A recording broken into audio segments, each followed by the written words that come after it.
Sri Kuberan TV நேருக்கு லக்ஷ்மி நாராயண அன்பு வணக்கங்கள். இப்போ நம்ம பார்க்க போகிறது வார ராசி பலன் 24ஆம் தேதியிலேருந்து 30ஆம் தேதி வரை எப்படி இருக்க போகுது. ரிஷபராசி. ஸோ ரிஷபராசி உங்களது ராசியிலே ராகு சூரியன் இருக்கார். ஸோ சொத்துக்கள், வீடுகள் சம்மந்தமான விஷயங்கள், தாயாருடைய உடல் நலம் சம்மந்தமான விஷயங்களெல்லாம் கொஞ்சம் கவனமாக இருக்கணும். ஏன்னா இந்த 4ஆம் இடத்து அதிபதியான சூரியன் ராகுடைய சேரும்போது நிறைய ஒரு சின்ன சின்ன சிக்கல்கள்லாம் இருக்கும்.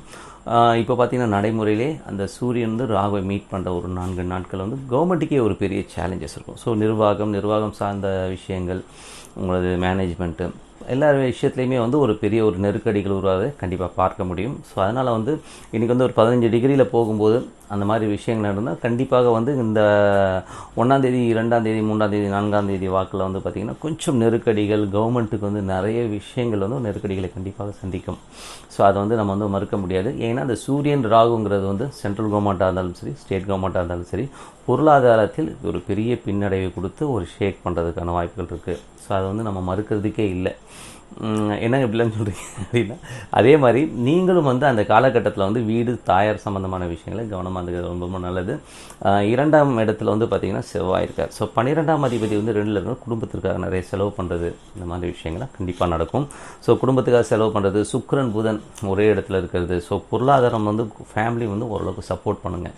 ஏன்னா சுக்கிரனுங்கிறது பார்த்திங்கன்னா உங்களுக்கு நல்ல இடத்துல தான் இருக்கார். ஏன்னா உங்களுக்கு அது 6ஆம் இடம். ஸோ 6ஆம் அதிபதி 2ல் இருக்கும்போது கேட்ட இடத்துல காசு கிடைக்கிறது, ஓரளவுக்கு பேக்கப்பில் யாராச்சும் ஒரு ஹெல்ப்பு கண்டிப்பாக கிடைக்குங்க. ஸோ இதெல்லாம் ரொம்ப சிறப்பான விஷயங்களாக இருக்கும். அஃப்கோர்ஸ் சின்ன சின்ன விஷயங்களில் கொஞ்சம் நெருக்கடிகளும் இருக்கும். ஏன்னா 6ஆம் அதிபதினும் போது ஒரு சில விஷயங்கள், சின்ன சின்ன தர்க்கங்கள்லாம் வந்தாலும் ஓரளவுக்கு சப்போர்ட்டுங்கிறத கண்டிப்பாக எதிர்பார்க்கலாங்க. மற்றபடி பார்த்திங்கன்னா 3ஆம் அதிபதிக்கு சனியின் பார்வை. ஸோ 9-3 புதிய கான்ட்ராக்ட், புதிய ஒப்பந்தங்கள், வேலை மாற்றங்களுக்கான விஷயங்கள்லாம் நடக்கும். சில இடங்களில் சொல்லுவாங்க, நீங்கள் இந்த வேலையை இப்படி பண்ணுங்கள், அப்படி பண்ணுங்கன்னு நிறைய சேஞ்சஸ் இருக்கும். ஸோ எல்லோருக்குமே இந்த ஒரு வாரம் நீங்கள் சொன்ன மாதிரி லாக்டவுன் பீரியடு தான். ஸோ அது ஒன்றும் பண்ண முடியலாம். வீட்டில் இருக்கும் பொழுது நம்ம வருங்காலத்திற்காகவும் நம்ம குடும்பத்திற்காகவும் நம்ம என்னென்ன செய்யணுங்கிறத லிஸ்ட் அவுட் பண்ணிக்கோங்க. ஒரு வருஷத்துக்கான பிளான் போட்டுக்கோங்க. ஸோ இந்த மாதிரி விஷயங்கள் வேணும். யாரும் எல்லோருக்குமே கிடைக்கிறது அந்த 24 மணி நேரம் தான். நீங்கள் சொல்லலாம் பணக்காரங்க என்ன வேணால் பண்ணலாங்க. பணம்ன்றது இதில் விஷயமே கிடையாதுங்க. நம்ம முயற்சி, நம்ம எதை நோக்கி போகிறோம், நம்ம எப்படி சம்பாதிக்க போகிறோம், நம்ம வாழ்க்கை எப்படி இருக்க போகுன்றதை நம்ம ரொம்ப தெளிவாக பிளான் பண்ணிக்கணும். அதுக்கப்புறம் பார்த்தோம்னா நான் முன்னாடியே சொன்ன மாதிரி தாயார் மீது அதிகமான ஒரு நம்பிக்கை இருக்கும். அது மட்டும் இல்லாமல் தேவையில்லாத ஒரு பயம் இருக்கும். ஸோ அந்த பயத்தெல்லாம், ஏன்னா என்றைக்குமே இந்த ராகு சந்திரன், ஏன்னா ராசி இருக்கிற சந்திரன் வரும் இல்லையா. ஸோ அதனால் ராகு சந்திரன் இருக்கும்போது தாயார் உடல்நிலை, தாயார் சம்மந்தமான விஷயங்களில் கண்டிப்பாக ஒரு பயம் இருக்கும். ஸோ அதனால் ஒன்றும் பயப்படுறதுக்கெலாம் ஒன்றும் இல்லை. இருந்தாலும் நீங்கள் கொஞ்சம் அமைதியாக இருந்து மெடிடேஷன் பண்ணுங்கள். தாயார் உடல்நிலை கொஞ்சம் வெளியில் போகாமல் பார்த்துக்கணும். அதுதான். நிலம் சம்மந்தமான விஷயங்கள், சொத்துக்கள் சம்மந்தமான விஷயங்களும் கொஞ்சம் போஸ்ட்பான் பண்ணுறது நல்லது. வாகனங்கள், ஸோ வாகனங்களால் கொஞ்சம் பிரச்சனைகள் வரும். ஸோ இந்த டைமில் நான் வெளியில் வண்டி எடுத்துகிட்டு போகிறேன் அப்படிலாம் எதுவும் போயிடாதீங்க. ஸோ அதனால் வாகனங்களுக்கு பிரச்சனை வந்துடும். ஸோ அந்த மாதிரி விஷயங்களில் கொஞ்சம் கவனமாக இருந்துக்கிறது ரொம்ப ரொம்ப நல்லது. குழந்தைகள் சம்மந்தமான விஷயங்கள் இதெல்லாம் நல்ல நன்மைகள், நல்ல சந்தோஷங்கள் எல்லாமே அற்புதமாக இருக்குங்க. ஏன்னா 2, 5ஆம் அதிபதி போது நல்ல சந்தோஷங்களை கண்டிப்பாக கொடுக்குங்க. 6ஆம் அதிபதி 2ல் இருக்கும்போது வேலை செய்கிற இடங்களில் நல்ல சப்போர்ட் எதிர்பார்க்கலாம். ஓரளவுக்கு மேனேஜ்மெண்ட்டில் நல்ல சப்போர்ட் பண்ணுவாங்க. நீங்கள் ஒன்றும் கவலைப்படாதீங்க, நாங்கள் இருக்கிறோங்கிற மாதிரி நல்ல சப்போர்ட் கண்டிப்பாக இருக்கும். நல்ல அட்வான்சஸ்லாம் கொஞ்சம் கொடுப்பாங்க. ஸோ இதை பற்றி நீங்கள் கவலைப்படாதீங்க.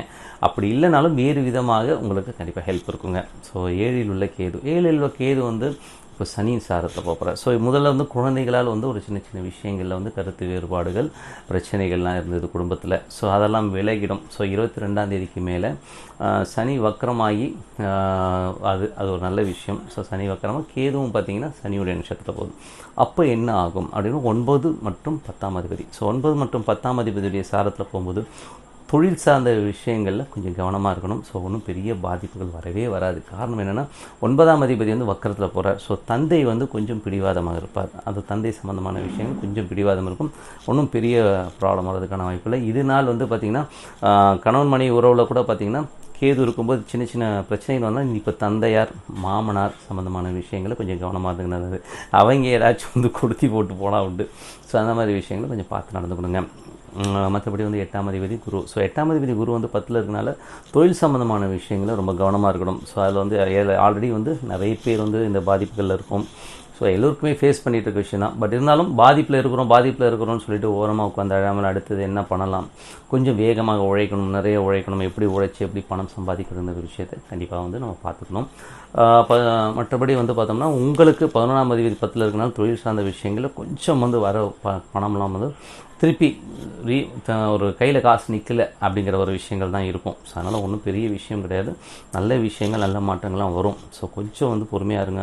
எனக்கு தெரிஞ்சு வந்து 28ஆம் தேதிக்கு மேலேயே நல்ல மாற்றங்கள் நல்ல சேஞ்சஸ் தெரியும். ஸோ நீங்கள் பார்த்தீங்கன்னா கவுன்சிலாக மாறி ஜூன் மாதத்துக்கு மேலேயே வந்து ஒரு ஜூன் 5ஆம் தேதி 6ஆம் தேதிக்கு மேலே ரொம்ப நார்மலாக வர ஆரம்பிச்சிடும். ஸோ கவர்மெண்ட்டே வந்து பார்த்திங்கன்னா ரொம்ப ஓரளவுக்கு வந்து அந்த கவுன்ஸ் எல்லாம் கம்மியாகி மக்கள் வந்து நார்மல் லைஃப்க்கு வர்றதுக்கான வாய்ப்புலாம் நல்லாவே இருக்குது. ஸோ எதை பற்றியும் கவலைப்படாதீங்க. இருக்கிற நேரத்தை வீணாக்காமல் கொஞ்சம் உபயோகமாக பண்ணிக்கிறது ரொம்ப ரொம்ப நல்லதுங்க. மற்றபடி இந்த வார விசேஷம் என்னென்னு பார்ப்போம். இந்த வார விசேஷங்களில் வந்து 24ஆம் தேதி அன்றைக்கி பிரதோஷம். ஸோ கோயில்கள் இல்லை. ஸோ கோயில்கள் இல்லாதனால பிரதோஷம் அன்றைக்கி நம்ம என்ன பண்ணலாம்னா அமைதியாக ஒரு இடத்துல உட்காந்து விளக்கேற்றி வச்சு அன்றைக்கி வந்து ஒரு பழமாக ஏதோ ஒரு விஷயம் வீட்டில் இருக்கிற ஒரு விஷயத்தை வச்சு அமைதியாக உட்காந்து அந்த ஓம் நமச்சிவாய அந்த பிரதோஷ காலமான 4:30 மணிலேருந்து 6 மணிக்குள்ளே அட்லீஸ்ட் ஒரு 5 நிமிஷமோ 10 நிமிஷமோ அந்த ஈஸ்வரன் நினைங்க. அது என்ன பண்ணணும்னா நல்ல விஷயங்களை பண்ணும். இந்த பிரதோஷ காலங்களில் வந்து அன்னதானம் பண்ணுறது ரொம்ப நல்லது. ஸோ உங்களுக்கு தெரிஞ்சவங்க யாராவது கஷ்டப்படுறவங்க காசு கொடுங்க. ஸோ நீங்கள் வசதி கொஞ்சம் ஜாஸ்தி இருந்ததுன்னா யாராவது சாப்பாடு வாங்கி கொடுக்க இந்த மாதிரி விஷயங்களை கொடுக்கலாம். இல்லைனா உங்களால் முடிஞ்சது இந்த பண உதவி செய்கிறதும் நல்ல விஷயம் தான். ஏன்னா வந்து இப்போ சாப்பாடு வாங்கி கொடுக்குறதும் பிரச்சனையாக தான் இருக்குது. ஸோ அதனால் அந்த மாதிரி விஷயம் கொஞ்சம் பார்த்து பண்ணிக்கணும். மற்றபடி 26ஆம் தேதி அன்றைக்கி பௌர்ணமி அன்றைக்கி கோயில்கள் இல்லை. ஸோ அதனால் வந்து நம்ம அமைதியாக ஒரு இடத்துல உட்காந்து நம்ம குலதெய்வத்தை வேண்டிக்கிறது, நம்ம மூதாதையை வேண்டிக்கிறது ரொம்ப நல்ல விஷயமாக இருக்கும். எல்லை தெய்வங்களையும் வீட்டிலே இருந்து வணங்குங்கள். ஸோ அது நல்ல பலன்களை கண்டிப்பாக தரும். ஏன்னா ஒன்று ஒரு 5 நிமிஷம் 10 நிமிஷம் அவங்கள நினச்சி பிரார்த்தனை பண்ணுறது நல்ல விஷயமாக தரும். 29ஆம் தேதி அன்றைக்கி சங்கடகர் சதுர்த்திங்க. ஸோ சங்கடகர் சதுர்த்தி அன்றைக்கி எந்த மாதிரி விஷயம்னா சங்கடங்களை நீக்குவோர் விநாயகர். ஸோ விநாயகரை நினச்சி அமைதியாக வந்து ஒரு பிரார்த்தனை வைங்க. ஸோ நல்ல விஷயங்கள் நல்ல மாற்றங்கள்லாம் இருக்கும். நீங்கள் வழிபட வேண்டிய தெய்வம் வந்து மகாலட்சுமி. ஸோ காலையில் எழுந்து ஓம் மகாலட்சுமி மனதார பிரார்த்தனை பண்ணுங்கள். அற்புதமான பலன்கள் நல்ல பலன்கள்லாம் கிடைக்கும்னு சொல்லிட்டு உங்களிடம் விடைபெறுவது உங்கள் லக்ஷ்மி நாராயணன். நன்றி, வணக்கம். ஸ்ரீ குபேரன் டிவியை பார்த்தமைக்கு நன்றிகள். மேலும் இது போன்ற தகவல்களை தெரிந்து கொள்ள ஸ்ரீ குபேரன் டிவியை சப்ஸ்கிரைப் செய்யுங்கள். மறக்காமல் பெல் ஐக்கானை கிளிக் செய்யுங்கள்.